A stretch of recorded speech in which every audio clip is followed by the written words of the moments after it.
যাকাত এবং সদকাতুল ফিতর এগুলা হিন্দুদেরকে বা অন্য কোনো ধর্মের লোকদেরকে দেওয়া যাবে কিনা?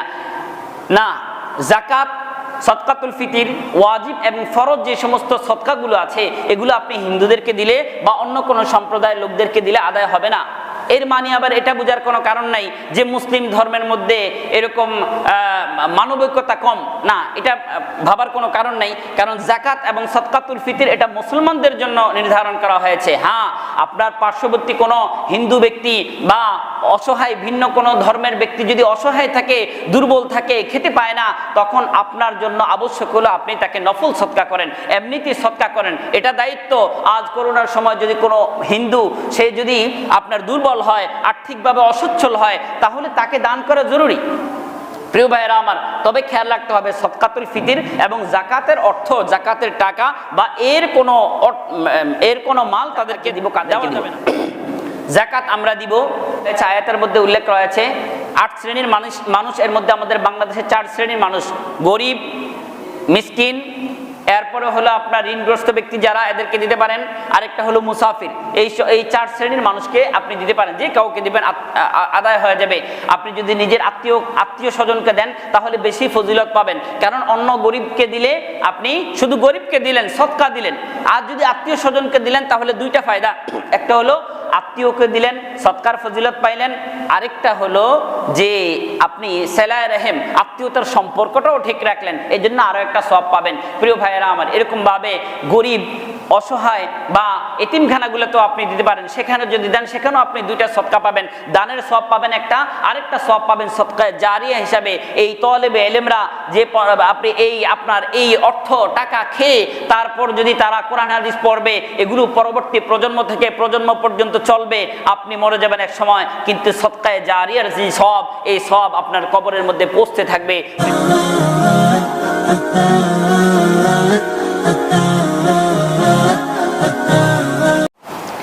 আসসালামু আলাইকুম ওয়া রাহমাতুল্লাহি ওয়া বারাকাতুহু। আলহামদুলিল্লাহিল্লাযী খালাকাল আকরাম ওয়া আল্লামাল ইনসানা মা লাম ইয়ালাম আরসালাহু বিল হাক্কি বাশীরান ওয়া নাযীরা وداعيا إلى الله بإذنه وسراجا وقمرا منيرا. أما بعد فقد قال الله تبارك وتعالى في كلامه المجيد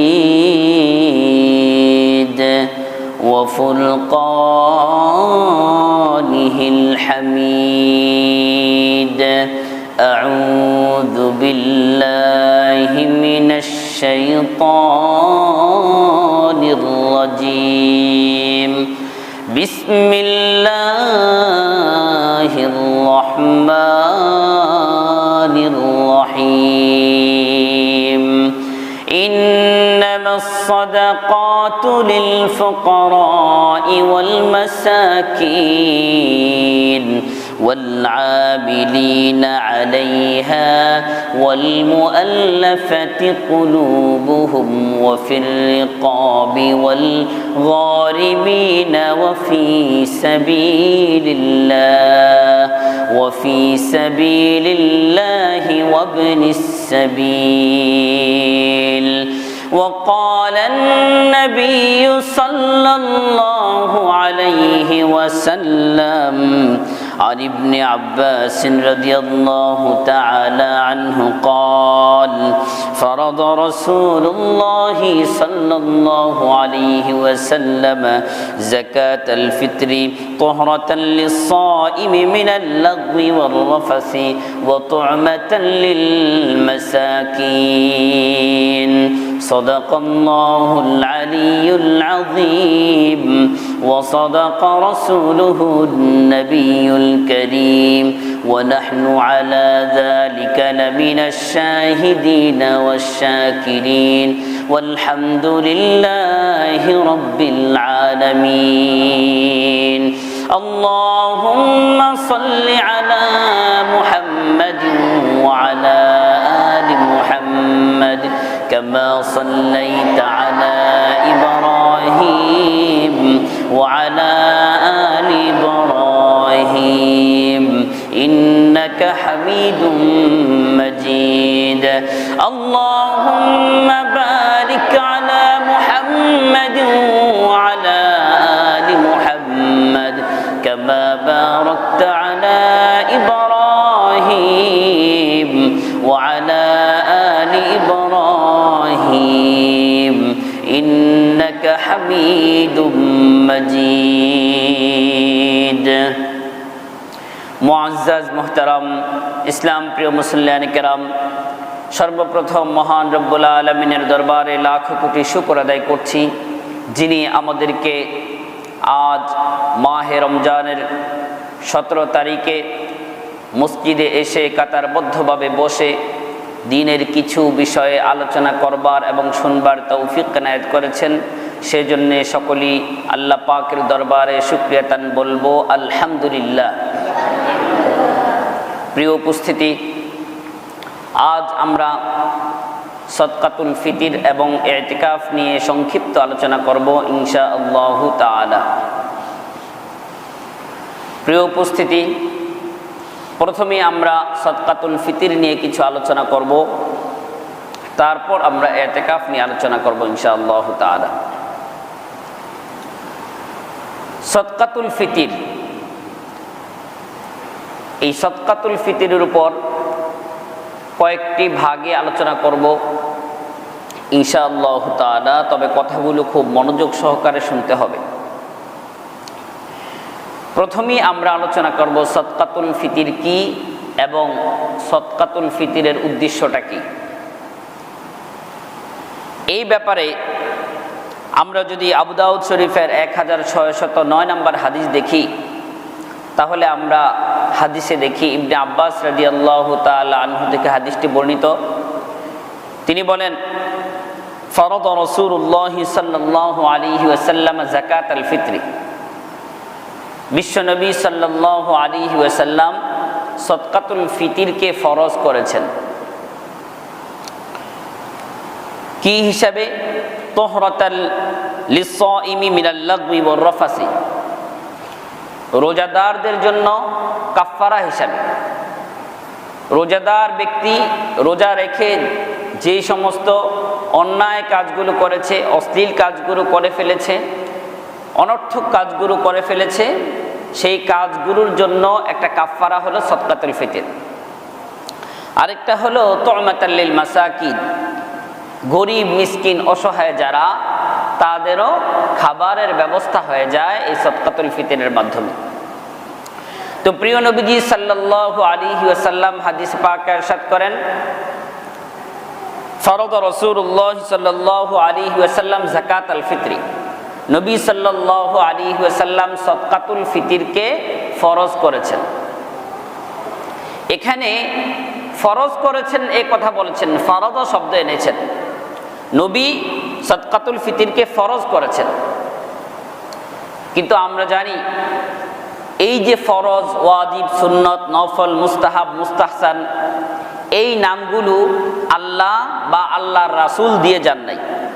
এই যে নামগুলো, স্তরগুলোর নাম, এগুলো আল্লাহ অথবা আল্লাহর নবী সাল্লাল্লাহু আলাইহি ওয়াসাল্লাম এই নামগুলো নির্ধারণ করে যান নাই। কারা নির্ধারণ করেছেন? ফুকাহায়ে কেরাম নির্ধারণ করেছেন। শরীয়তের বিধিবিধানের ক্ষেত্রে যেই বিধানটা অকাট্য, কোরআনের আয়াতের মাধ্যমে যেই বিধান অকাট্য আয়াতের মাধ্যমে সাব্যস্ত, সেই বিধানটাকে ফুকাহায়ে কেরাম বলেছেন ফরজ। আর প্রিয় নবীজি সাল্লাল্লাহু আলাইহি ওয়াসাল্লামের কথাকে হাদিস বলে। সুতরাং হাদিসের অকাট্য হাদিসের মাধ্যমে যেই সমস্ত বিধিবিধান সাব্যস্ত হয়, সেই সমস্ত বিধিবিধানকে বলা হয় ওয়াজিব। এরকম ভাবে সুন্নতে মুআক্কাদা, সুন্নত, নফল, মুস্তাহাব, মুস্তাহসান ইত্যাদি।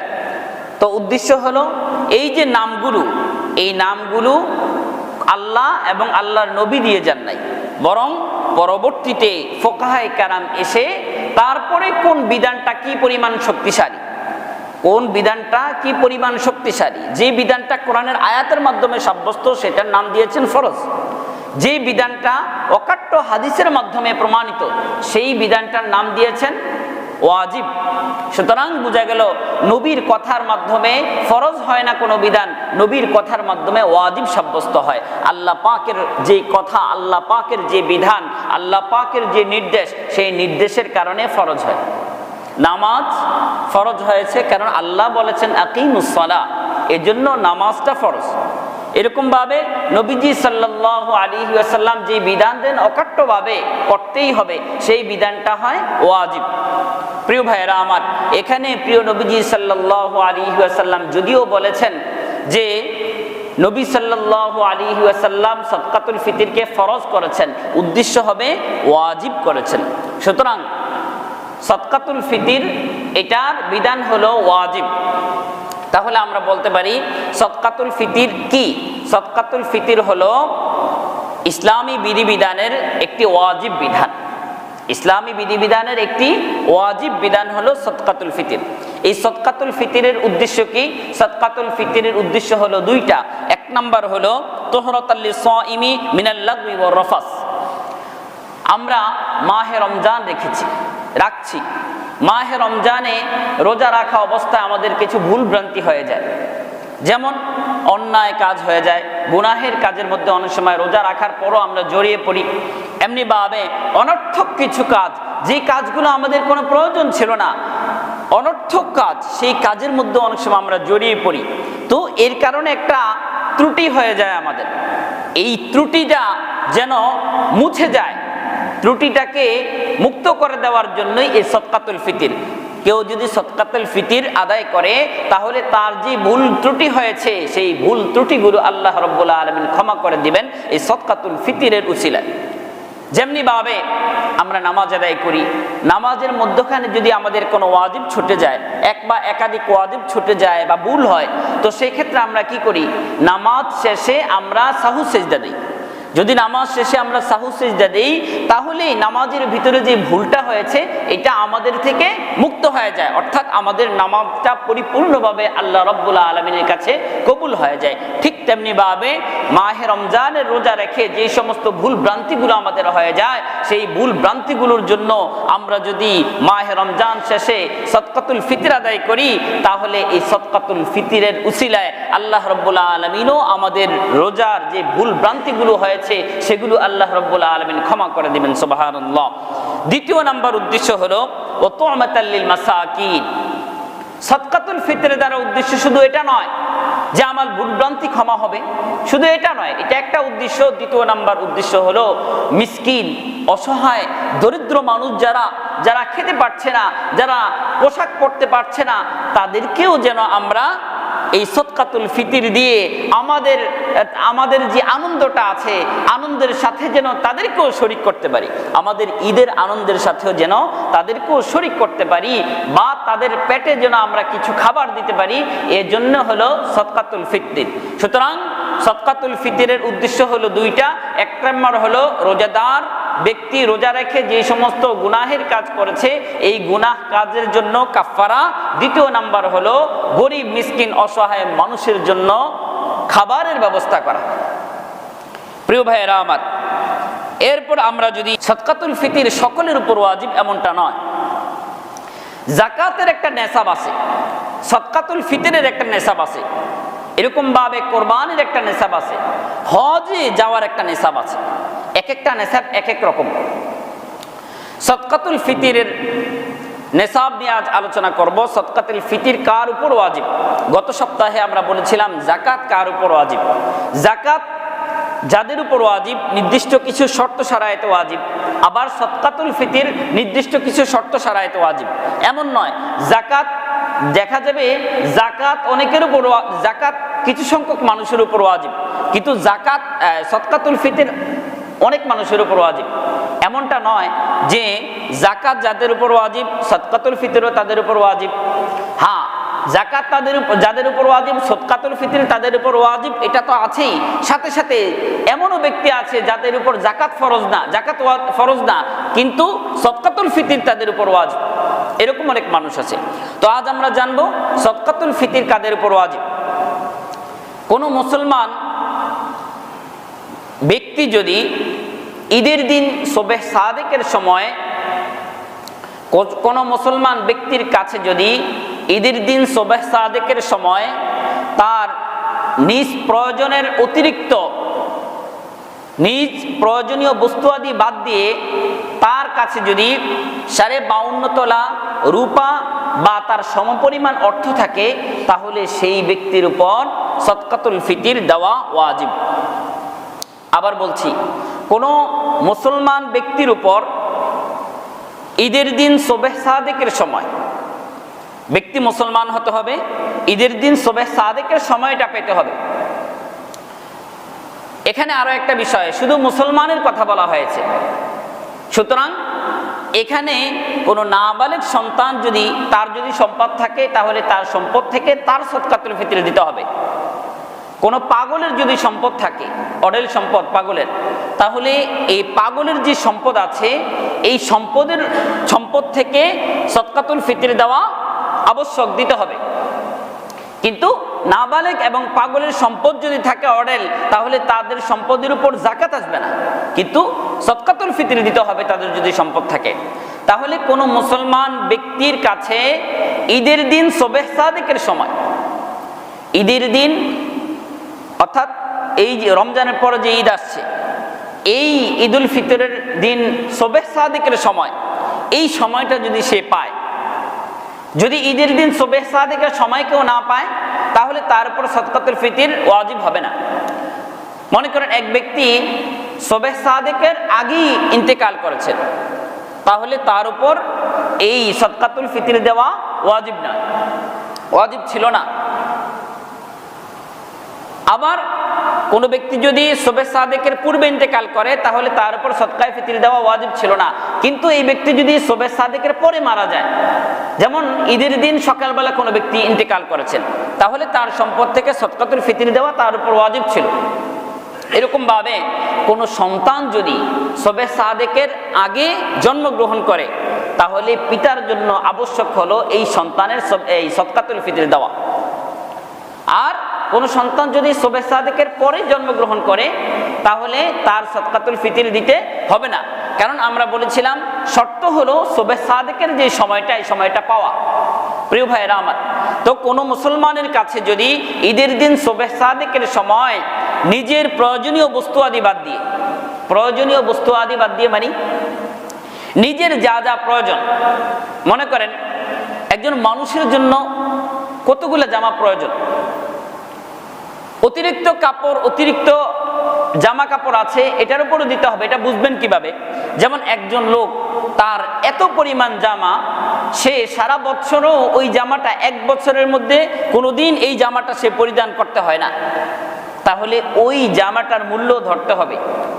এরকম ভাবে কোনো ব্যক্তির কাছে যদি এতগুলো ডেক ডেকসি থাকে, যেই ডেক ডেকসিগুলো সে রেখে দিয়েছে ঘরের মধ্যে, কিন্তু সারা বছরও একবার এই ডেকসিগুলো তার কাজে লাগে না, বছরে একবারও তার কাজে লাগে না, হয়তো অনেকদিন পরে পরে লাগে, তাহলে এই ডেকসিগুলোর মূল্য ধরতে হবে। এরকম ভাবে এমন যদি হয় একজন ব্যক্তির দুইটা ঘর আছে, এখন সে একটা ঘরে থাকে, এটা তার প্রয়োজন, আর আরেকটা ঘর ভাড়া দিয়ে সে তার জীবিকা নির্বাহ করে, তাহলে এই ব্যক্তির উপর সদকাতুল ফিতর দিতে হবে না, এই ঘরটা ধরতে হবে না, এটা তার প্রয়োজনীয় জিনিস। আর যদি এমন হয় তার দুইটা ঘর আছে, একটা ঘরে সে থাকে, আরেকটা ঘর এমনিতেই পড়ে আছে, তাহলে ওই ঘরের মূল্য ধরতে হবে। যদি ঘরের মূল্য 52,500 টাকার বেশি হয় বা 52,500 টাকা রূপা এর মূল্যমান হয়, তাহলে তার উপর সদকাতুল ফিতর দিতে হবে। এরকম ভাবে যদি কারো একটা গাড়ি থাকে, আর এই গাড়িটা ব্যবহার করে গাড়ির আয় দিয়ে সে চলে, তাহলে তার উপর সদকাতুল ফিতর আসবে না, কারণ এটা তার প্রয়োজন। আর যদি এমন হয় এই গাড়িটা তার অতিরিক্ত, এটা তার প্রয়োজনের বাহিরে, যদি এমন হয় একজন ব্যক্তি তার গাড়ি দুইটা, তখন ওই যে গাড়িটা আছে সেটার উপর সদকাতুল ফিতর আসবে। প্রিয় ভাইয়েরা আমার, এরকম ভাবে একজন মানুষ থাকার জন্য তার যে ঘরে যতটুকু জায়গা প্রয়োজন, মনে করেন আপনার একটা ঘর আছে বা ঘরের পাশে ঘরটা যেভাবে আছে এই ঘরের মধ্যে আপনি থাকেন, সাথে একটু উঠান আছে, সেটাও আপনার প্রয়োজন। কিন্তু এর পাশে আরেকটু জায়গা আছে, এর পাশে আরো 2-3 শতাংশ জায়গা আছে, যেই জায়গাটায় আপনি ফসলও করেন না বা ফসল করে আপনি জীবিকা নির্বাহ করেন এরকম কিছু না, সেই জায়গাটা আপনার পড়ে আছে, তাহলে ওই জায়গাটার মূল্যটা দেখতে হবে। যদি ওই জায়গার মূল্য 52,500 টাকা বেশি হয়, তাহলে আপনাকে ওই জায়গার মূল্য হিসাবে আপনাকে সদকাতুল ফিতর দিতে হবে। প্রিয় ভাইয়েরা আমার, অর্থাৎ নিজের প্রয়োজনের অতিরিক্ত কোনো জিনিস যদি থাকে যেটার মূল্য 52,500 তোলা রূপা বা তার সমপরিমাণ হয়, তাহলে তাকে সদকাতুল ফিতর দিতে হবে। কিন্তু যাকাতের বেলায় কিন্তু ভিন্ন ছিল। যাকাতের বেলায় আপনার যদি অঢেল ল্যান্ড মানে জমিন থাকে, সেটার উপর আপনাকে যাকাত দিতে হবে না। হ্যাঁ, জমিন যদি আপনি বিক্রয়ের উদ্দেশ্যে ক্রয় করে থাকেন, তাহলে আপনাকে যাকাত দিতে হবে। আর এখানে বিক্রয়ের উদ্দেশ্য লাগবে না, আপনার এমনিতেই যদি পড়ে থাকে যেটা আপনার নিজের প্রয়োজনের অতিরিক্ত, তাহলে আপনাকে সদকাতুল ফিতর দিতে হবে। সদকাতুল ফিতর দেওয়া ওয়াজিব, অর্থাৎ বোঝা গেল যাদের উপর যাকাত ফরজ তাদের উপর সদকাতুল ফিতর ওয়াজিব। তবে যাদের উপর সদকাতুল ফিতর ওয়াজিব এদের উপর যাকাত ওয়াজিব না, এমন অনেক মানুষ আছে। প্রিয় ভাইয়েরা আমার, এখানে আরো একটা কথা বলতে পারি, এখানে মোট 3 শ্রেণীর মানুষ। আমরা অনেক ক্ষেত্রে মনে করি যাকাত যারা দিতে পারবো না তারাই যাকাত খাইতে পারবো, এমনটা আমরা মনে করি না। যে যাকাত যারা দিতে পারে না, অর্থাৎ যাকাত তার উপর ওয়াজিব না, ফরজ না, তাহলে সে যাকাত খেতে পারবে, বিষয়টা এমনটা নয়। এখানে মোট 3টা বিষয়। এক গ্রুপ থাকবে যারা যাকাত দিবে, আরেক গ্রুপ থাকবে যারা যাকাত দিবেও না, যাকাত খেতেও পারবে না, এই হলো একটা গ্রুপ। আরেকটা গ্রুপ হলো যারা যাকাত খেতে পারবে। কটা গ্রুপ? 3টা গ্রুপ। এর মধ্যে প্রথম গ্রুপ তো বুঝিনি, যাদের উপর অঢেল টাকা পয়সা আছে, গত সপ্তাহে আলোচনা করা হয়েছিল। আরেকটা গ্রুপ হলো যেটা বর্তমানে বললাম, যে নিজের প্রয়োজনের অতিরিক্ত কোনো জমিন বা যা কিছু থাকুক, তার জামা কাপড় যদি অতিরিক্ত থাকে, তার ডেক্সি, এরকম ভাবে ঘরে যদি টিভিও থাকে, এটা অতিরিক্ত প্রয়োজন, এরকম ভাবে আরো যা যা আছে তার নিজের প্রয়োজনের অতিরিক্ত যেগুলো আছে এগুলো সব কিছু ধরা হবে। এগুলো সব কিছুর মূল্য যদি 52,500 টাকা বা 52.5 তোলা রূপার সমপরিমাণ হয়, তাহলে এই ব্যক্তিকে যাকাত দিলে যাকাত আদায় হবে না। এজন্য যাকাত দিতে হবে খুব সতর্কতার সাথে। এই ব্যক্তি যাকাত খেলেও যাকাত আদায় হবে না। আরেক ধরনের ব্যক্তি হলো সর্বশেষ ব্যক্তি, সে যাকাত খেতে পারবে, তার কাছে তার নিত্য প্রয়োজনের বাহিরে এরকম কোনো টাকা পয়সা নেই, তাহলে সে যাকাত খেতে পারবে। এই 3 শ্রেণীর মানুষ। প্রিয় ভাইয়েরা আমার, তো আমরা বলতেছিলাম যাকাত সদকাতুল ফিতর ওয়াজিব হলো ওই ব্যক্তির উপর যে মুসলমান ব্যক্তির কাছে ঈদের দিনে সবে সাদিকের সময় নিজের প্রয়োজনের অতিরিক্ত 52.5 তোলা রূপা বা তার সমপরিমাণ অর্থ থাকে, ওই ব্যক্তির উপর সদকাতুল ফিতর ওয়াজিব। আর যার উপর সদকাতুল ফিতর ওয়াজিব, তাকে যদি আপনি যাকাত দেন যাকাত আদায় হবে না। যার উপর সদকাতুল ফিতরও ওয়াজিব না, এমন ব্যক্তিকে আপনি যাকাত দিতে পারেন। কথা কি বুঝে আসছে? আল্লাহ রাব্বুল আলামিন সকলকে বুঝার তৌফিক এনায়েত করুন। এরপর আরো একটি মাসালা হলো যে সদকাতুল ফিতর তো আমাদের উপর ওয়াজিব হয়ে যাবে। এখন এটা আমরা আদায় করব কখন? সদকাতুল ফিতরটা যে আমাদের উপর ওয়াজিব হলো, এটা আদায় করব কখন? এই ব্যাপারে আমাদের প্রিয় নবীজি সাল্লাল্লাহু আলাইহি ওয়াসাল্লাম বুখারী শরীফের 1487 নম্বর হাদিসে পরিষ্কার ঘোষণা করেন, আন-নবী সাল্লাল্লাহু আলাইহি ওয়াসাল্লাম আমারা বি যাকাতুল ফিতরি, নবী সাল্লাল্লাহু আলাইহি ওয়াসাল্লাম সদকাতুল ফিতরের ব্যাপারে নির্দেশ দিয়েছেন যে ক্বাবলা খুরুজিন নাস ইলা সালাহ, মানুষ যেন ঈদগাহে যাওয়ার পূর্বেই তার সদকাতুল ফিতরটা আদায় করে যায়। কোন সময়? ঈদগাহে যাওয়ার আগেই যেন মানুষ সদকাতুল ফিতরটা আদায় করে যায়। বলেন তো, এই সদকাতুল ফিতরটা ওয়াজিব হয়েছিল কখন, কোন সময়? ঈদের দিন শবে সাদিকের সময়। ঈদের দিন শবে সাদিকের সময় সদকাতুল ফিতরটা ওয়াজিব হয়েছিল। এখন আপনি এটা আদায় করবেন কখন? সর্বশেষ টাইম হলো ঈদগাহে যাওয়ার আগেই আপনাকে আদায় করে দিতে হবে। কোন হাদিসে পরিষ্কার আছে যে এর আগে যদি আপনি আদায় করেন তাহলে আপনার আদায় হয়ে যাবে। এখানে একটা বিষয় বুঝার, আমাদের ইবাদতগুলো দুই ধরনের হয়। কিছু ইবাদত আছে আমাদের অর্থের সাথে সম্পৃক্ত, আর কিছু ইবাদত এমন আছে যেগুলো আমাদের শারীরিক অর্থাৎ শরীরের সাথে সম্পৃক্ত।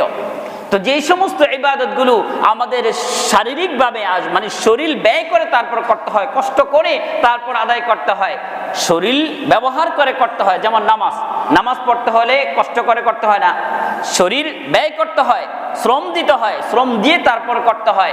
এই সমস্ত ইবাদতগুলো, এরকম ভাবে রোজা, এই সমস্ত ইবাদতগুলো সময়ের আগে যদি আপনি আদায় করেন আপনার আদায় হবে না। নামাজ, আপনি জোহরের নামাজ আপনি যদি টাইম আসার আগে, যেমন এখন টাইম আসে মোটামুটি 12:15 বা 11:30, তো এর আগে যদি আপনি জোহরের নামাজ পড়েন তাহলে আপনার জোহরের নামাজ হবে না।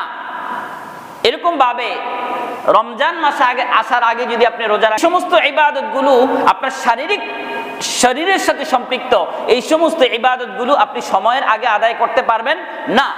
আর যে সমস্ত ইবাদতগুলো অর্থের সাথে সম্পৃক্ত সেই সমস্ত ইবাদতগুলো আপনি আগে আদায় করতে পারবেন, অসুবিধা নেই।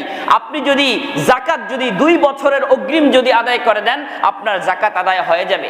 এরকম ভাবে সদকাতুল ফিতির, এটাও যদি আপনি আগে আদায় করে দেন তাহলে আপনার আদায় হয়ে যাবে। প্রিয় ভাইয়েরা আমার, এজন্য সদকাতুল ফিতির আমরা আগে দেওয়ার চেষ্টা করব।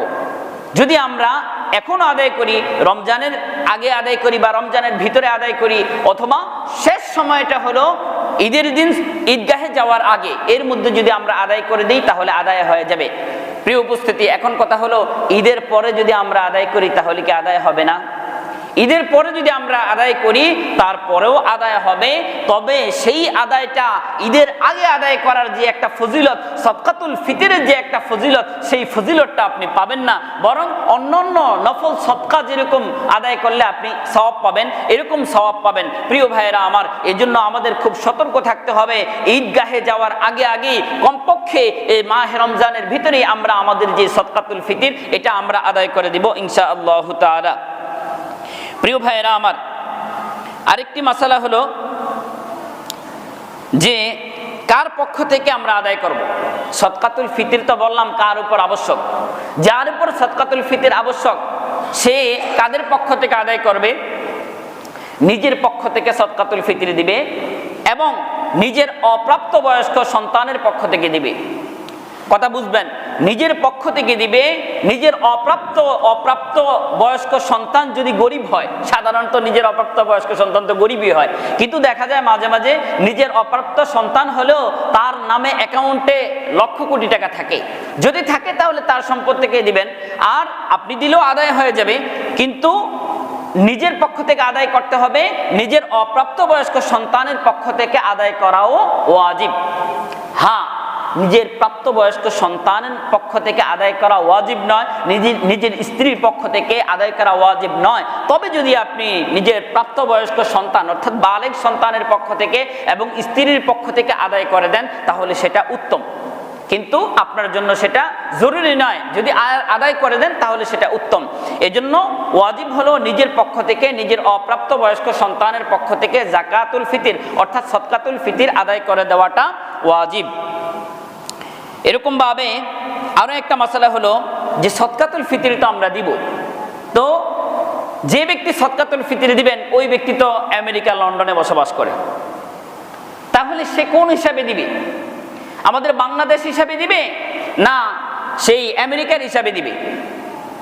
এখানে একটা বিষয় বুঝার, সেটা হলো সদকাতুল ফিতরের ব্যাপারে মাথা হিসাব ব্যক্তি যেখানে থাকবে সেখানকার হিসাব ধর্তব্য, আর যাকাতের ক্ষেত্রে যেই এলাকায় মাল থাকবে, যেই দেশে সম্পদ থাকবে, সেই সম্পদ সেই এলাকা হিসাবে বিক্রয় মূল্য ধর্তব্য।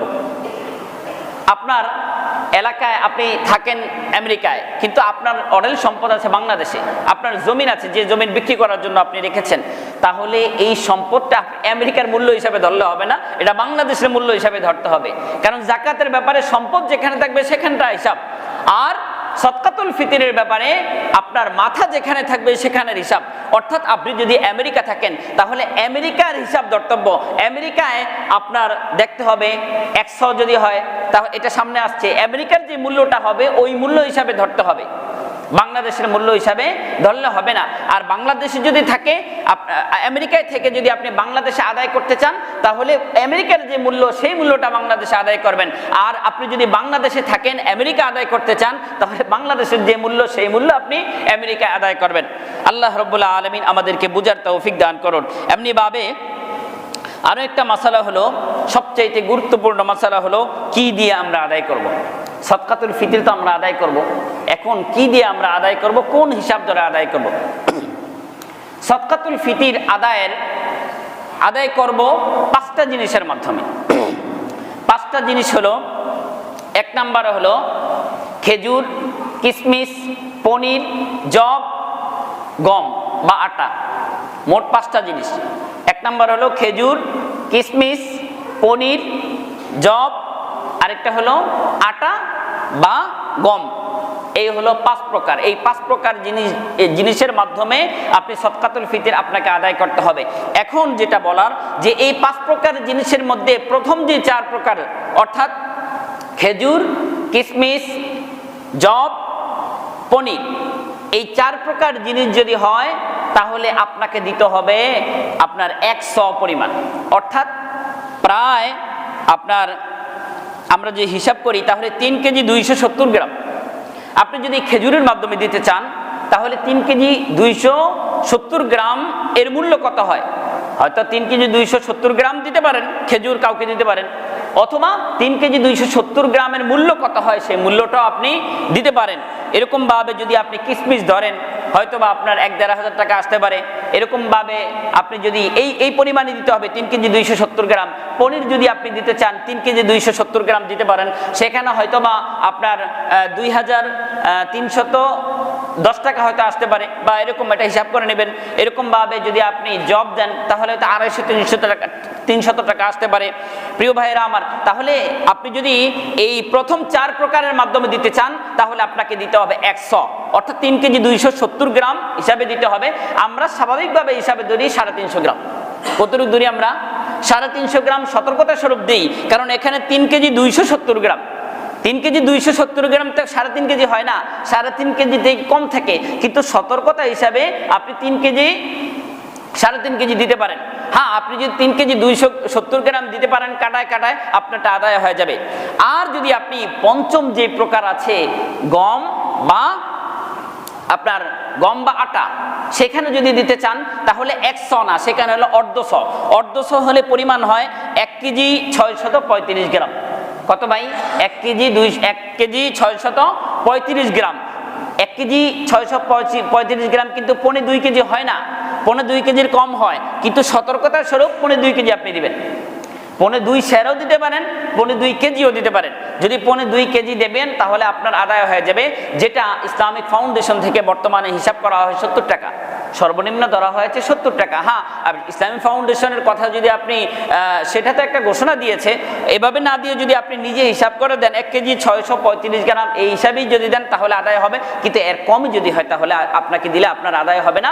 আপনি আপনার এলাকায় দেখেন, আপনার এলাকায় এই জিনিসের মূল্য কত, এই 1 কেজি 635 গ্রামের আটার দাম কত, সেই হিসাবে আপনি দিতে পারেন, অথবা আটাও আপনি দিয়ে দিতে পারেন কাউকে, অথবা এই পরিমাণ মূল্য আপনি কাউকে দিতে পারেন। প্রিয় ভাইয়েরা আমার, এখানে একটা বিষয় বুঝার যে প্রথম 4টা যদি আমরা দেই তাহলে দিতে হবে প্রায় 3.5 কেজির মতো 100 পরিমাণ দিতে হবে, 3 কেজি 270 গ্রাম।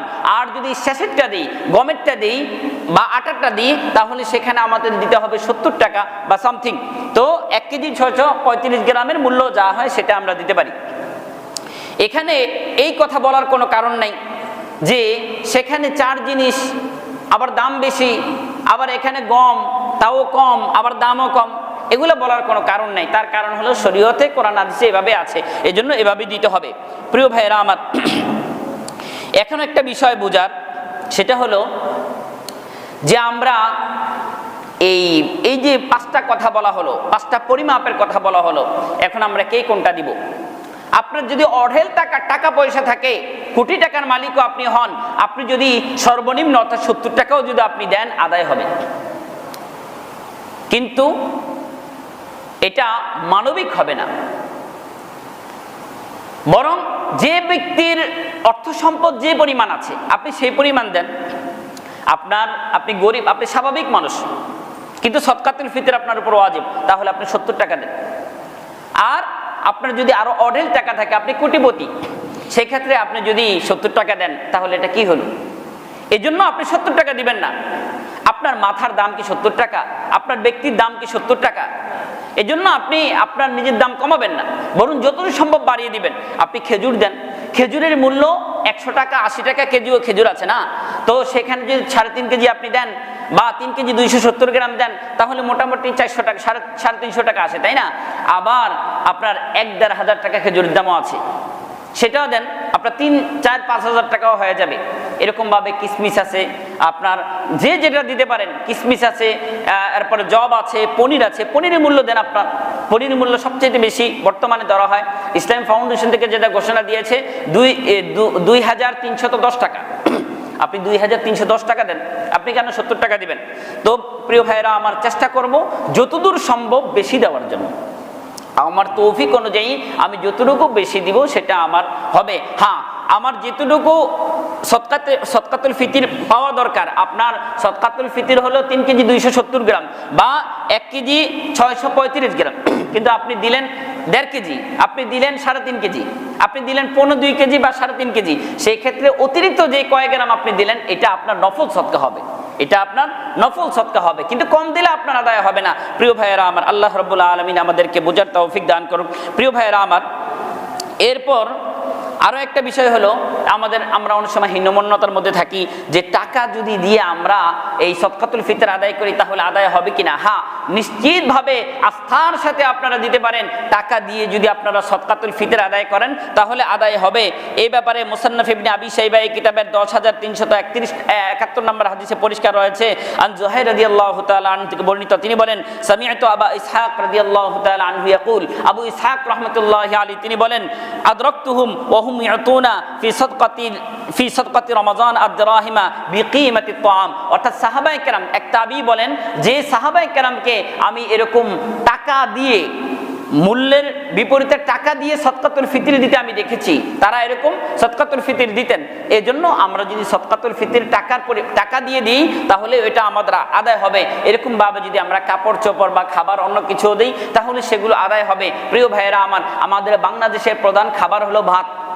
সেক্ষেত্রে আমরা যদি সকলের ঘরে ঘরে আমরা সদকাতুল ফিতর, গরিবের ঘরে সবাই খেজুরি দিই, কিসমিস দিই, পনিরি দিই, এই গরিব লোক আপনার কিসমিস দিয়ে কি করবে?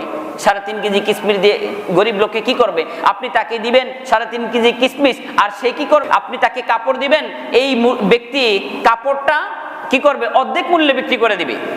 যেহেতু এই লোকের ঘরে তো আপনার অন্য কিছু প্রয়োজন, চাল প্রয়োজন, সেই ক্ষেত্রে খেয়াল রাখা দরকার, সবচেয়ে উত্তম এবং ভালো হয় টাকা দিলি। কারণ মূল জিনিস হলো গরিবের চাহিদা যেন মেটানো যায়। কিন্তু যদি সবই গরিবের কাপড় দিলেন কিন্তু গরিবে খাওয়ার কিছু পায় না, তাহলে তো হলো না। প্রিয় ভাইয়েরা আমার, এমনি ভাবে কেউ যদি চাল দিতে চান তাহলে কি পরিমাণ দিবেন? আমাদের মনে রাখতে হবে, আমাদের মূল্য ওই পরিমাপ ধরতে হবে ওই 5টা জিনিসের। 5টা জিনিসের পরিমাপ ধরে তারপর আপনি চাল দেন। যেমন আপনি খেজুর, 3.5 কেজি খেজুরের মূল্য কত, সেই পরিমাণ মূল্য দিয়ে কত কেজি চাল হয় সেই চালটা আপনি দেন। অথবা আপনার 2.5 কেজি গম বা আটার মূল্য কত, 70 টাকা, এবং 70 টাকা দিয়ে কয় কেজি চাল পাবে সেটা দেন। এরকম ভাবে আপনি চাল যদি দেন, এই 5টা জিনিসের যে কোনোটাই ধরে তারপরে দিতে হবে। চাল 3.5 কেজি দিলে আদায় হবে না, অন্য কোনো খাদ্যশস্য 3.5 কেজি দিলে আদায় হবে না, বরং হাদিসে যে 5টার কথা উল্লেখ রয়েছে এই 5টাই দিতে হবে। 5টাকে নির্ধারণ করে তারপর আপনি যা দেন আদায় হবে ইনশাআল্লাহ তাআলা। প্রিয় ভাইয়েরা আমার, এরপর আরো একটা গুরুত্বপূর্ণ মাসালা হলো এই যাকাত এবং সদকাতুল ফিতর, এইগুলা হিন্দুদেরকে বা অন্য কোনো ধর্মের লোকদেরকে দেওয়া যাবে কিনা? না, যাকাত, সদকাতুল ফিতর, ওয়াজিব এবং ফরজ যে সমস্ত সদকাগুলো আছে এগুলো আপনি হিন্দুদেরকে দিলে বা অন্য কোনো সম্প্রদায়ের লোকদেরকে দিলে আদায় হবে না। এর মানে আবার এটা বোঝার কোনো কারণ নাই যে মুসলিম ধর্মের মধ্যে এরকম মানবিকতা কম, না, এটা ভাবার কোনো কারণ নাই। কারণ যাকাত এবং সদকাতুল ফিতর এটা মুসলমানদের জন্য নির্ধারণ করা হয়েছে। হ্যাঁ, আপনার পার্শ্ববর্তী কোনো হিন্দু ব্যক্তি বা অসহায় ভিন্ন কোনো ধর্মের ব্যক্তি যদি অসহায় থাকে, দুর্বল থাকে, খেতে পায় না, তখন আপনার জন্য আবশ্যক হলো আপনি তাকে নফল সদকা করেন, এমনিতেই সদকা করেন, এটা দায়িত্ব। আজ করোনার সময় যদি কোনো হিন্দু সে যদি আপনার দুর্বল হয়, আর্থিকভাবে অসচ্ছল হয়, তাহলে তাকে দান করা জরুরি। প্রিয় ভাইয়েরা আমার, তবে খেয়াল রাখতে হবে সদকাতুল ফিতর এবং যাকাতের অর্থ, যাকাতের টাকা বা এর কোনো মাল তাদেরকে দেওয়া যাবে না। প্রিয় ভাইয়েরা আমার, এমনিভাবে আরো একটা মাসালা হলো আমরা যাকাত যে দিব কাদেরকে দিব।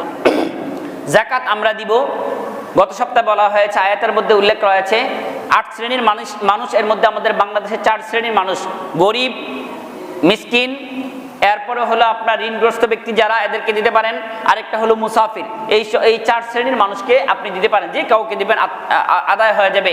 আপনি যদি নিজের আত্মীয় স্বজনকে দেন তাহলে বেশি ফজিলত পাবেন, কারণ অন্য গরিবকে দিলে আপনি শুধু গরিবকে দিলেন, সদকা দিলেন, আর যদি আত্মীয় স্বজনকে দিলেন তাহলে 2টা ফায়দা।